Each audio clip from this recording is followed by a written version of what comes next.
Chinese Foreign Minister Wang Yi is in Brazil, where he's holding talks aimed at strengthening ties between the two countries. The visit wraps up Wang's tour of the region that also took him to Cuba and Venezuela.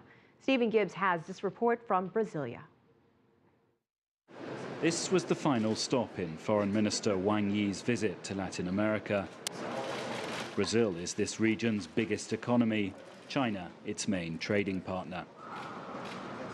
The setting for bilateral talks was Itamaraty Palace, the modernist headquarters of Brazil's foreign ministry. An appropriate location for a meeting designed to offer new perspectives on the challenges and opportunities which these two developing giants face. Much of the morning was spent at the first Brazil-China Global Strategic Dialogue. Its purpose is to signal a deepening of relations between the two countries and explore where else beyond the economic they can cooperate and share ideas. Brazil and China are the biggest developing countries in the world. The two great rising countries, two emerging social forces, and two great economies. The Brazil-Chinese relationship has gone beyond its purely bilateral dimension. It has increasing global strategic influence.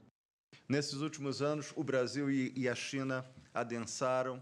In recent years, Brazil and China have increased bilateral relations. We are ever more interdependent. We are increasingly asked to take important roles to build international agreements in search of peace and global stability.